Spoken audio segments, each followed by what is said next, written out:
안녕하세요 여러분, 반갑습니다. 만점의 헤르츠를 맞춰라 윤호쌤입니다. 자, 여러분들 통합과학 2028년 수능 예시문항이 드디어 공개됐습니다. 한 번쯤은 살펴보셨나요? 아마 안 보신 분들이 많을 겁니다. 여러분들 대부분 내신 공부하고 있잖아요. 그래서 그냥 이거 하기도 바쁜데 저거 언제 봐? 아마 대부분 그럴 거예요. 그래서 짧게나마 요 총평을 준비했습니다. 어머, 요거 꼭 들어야 돼. 맞아요, 들어야 됩니다. 그래서 간략하게만 요 예시문항에 대해서 설명을 해 드릴게요. 일단 요 세 가지 대해서 얘기해 볼까 합니다. 시험 구성은 어떻게 되는지가 첫 번째고요. 물화지생, 여기에서 누가 가장 중요할까? 그리고 세 번째, 공부는 과연 어떻게 해야 될까? 요 세 가지만 미리 말씀드리고 이제 가보도록 하겠습니다. 첫 번째, 시험 구성은 다음과 같습니다. 원래 여러분들 탐구 과목 같은 경우는 20문항을 30분 동안 푸는 겁니다. 근데 조금 더 변했죠? 어떻게 변했느냐? 25문제를 40분 동안 풀어야 됩니다. 25문제를 40분 동안 풀어야 된다고. 문제는 5개 늘고요. 시간은 10분 늘었습니다. 그러면 선생님, 요거 좀 이득 아닌가요? 꼭 그렇다고는 볼 수는 없습니다. 꼭 그렇다고는 볼 수는 없는데 그래도 그 이전보다는 조금 널널해지기는 했죠. 자, 그래서 이제 배점을 보면 다음과 같아요. 1.5점 문제가 8문제, 2점 문제가 9문제, 그리고 2.5점 문제가 8문제로 각 점수대 문제가 이제 이렇게 고루고루 출제가 됩니다. 자, 두 번째, 물화지생. 여기에서 누가 중요할까요?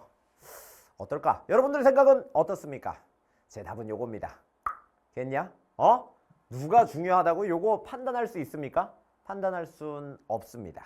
그래도 약간 사심을 던져서 이제 말해 보자면은 물리 같은 경우 사실 굉장히 고난이도 문항이 출제될 거라고 저는 기대했지만 안타깝지만 아닙니다.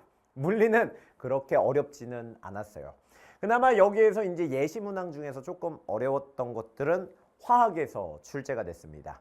그리고 자, 정리해 볼게요. 그러면 물리는 이제 상대적으로 쉽게 출제가 됐습니다. 근데 요거는 말 그대로 예시문항이에요. 그래서 굳이 막 그렇게 어렵게 나올 필요는 없었어요. 그래서 예시문항에서 물리는 상대적으로 쉽게 출제가 됐고요. 화학 같은 경우는 그래요.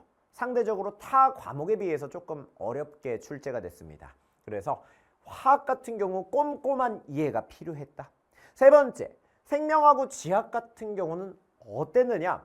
디테일한 암기는 당연히 필수고요. 그 다음에 자료 해석은 덤입니다. 자료 해석 문제가 상당히 많았다라는 거. 그래서 여러분들이 뭐 암기 다 해서 그게 끝나는 게 아닙니다. 자료 해석 능력까지도 여러분들이 키워야 돼요.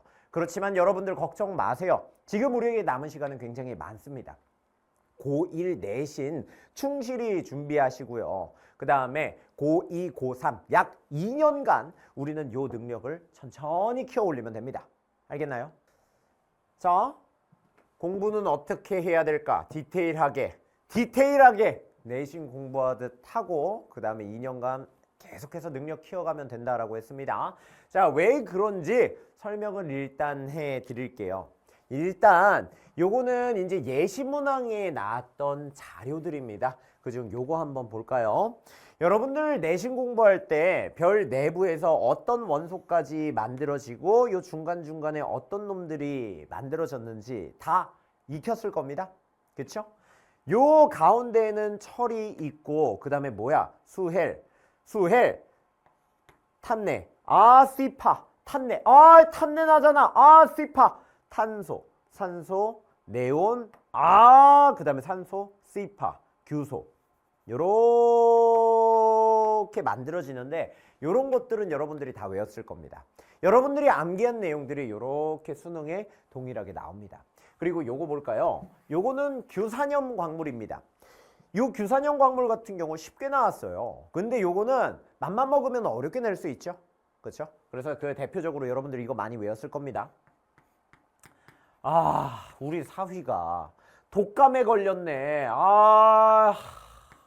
독감에 걸렸어. 우리 사랑하는 사위가 독감에 걸렸네. 얼굴 좀 볼까? 그랬더니 얼굴이 썩었네. 망했어. 요거 기억나십니까? 우리 사위, 사술구조, 휘석, 그 다음에 독감에 걸렸네. 독립구조, 간남석, 얼굴 좀 볶아, 복사슬구조, 각섬석. 그랬더니 얼굴이 썩었어, 망했네. 망상구조, 석영. 그쵸? 요거는 쉽게 나왔지만 응용만 하면은 요런 예시도 물어보고 요 결합 비율도 충분히 물어볼 수 있습니다. 그렇기 때문에 늘 꼼꼼히 준비해야 됩니다.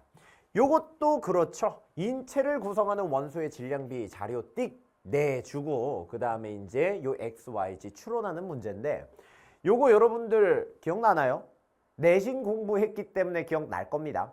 인체를 구성하는 거 생명체잖아. 생명체들은 대부분 훈남 훈녀죠. 어씨 훈남 훈녀야. O, C, H, N 요 순서대로 나옵니다. 그쵸? 이러한 디테일한 내용에 대한 이해가 없으면 여러분들 수능 힘들어집니다.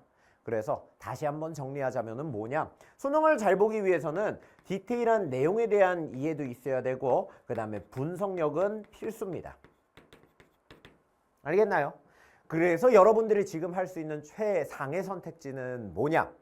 그냥 내신 공부 열심히 하면 됩니다. 지금은 여러분들의 최고의 선택지는 내신 공부 열심히 하는 거예요. 알겠습니까? 그러면은 자연스럽게 요 수능까지도 준비가 될 거라는 거. 자, 그리고 요거는 다른 예시예요. 요 왼쪽과 오른쪽 같은 경우 한번 살펴볼게요. 왼쪽은 화학 문제가 되겠고 오른쪽은 그쵸? 생명과학 문제가 되겠습니다. 그냥 이런 문제가 있었다라고만 보면 됩니다. 요거 같은 경우도 그냥 내가 주기율표를 안다고 해서 풀 수 있는 문제는 아닙니다. 요 자료들을 여러분들이 잘 해석해야 풀 수 있는 문제예요. 그리고 생명과학 같은 경우도 요거는 지금 뭐야? 상보결합을 하고 있는 DNA란 말이야. 그래서 뭐 DNA는 요 염기 A는 T랑 결합하고 G는 C랑 결합한다. 이런 식으로 기억했겠지만 혹은 외웠겠지만 요것만 안다고 해서 풀 수 없습니다. 결국 응용해야 돼요. 오케이? 자, 그래서 간단하게 결론을 내리면 다음과 같습니다. 여러분들이 원래 그 이전 교육 과정에서는 뭐 선택을 합니다. 과목을. 그리고 짧은 시간 동안 20문제를 풀어야 돼요. 근데 그것보다는 조금 널널해졌습니다. 쉬워졌어요.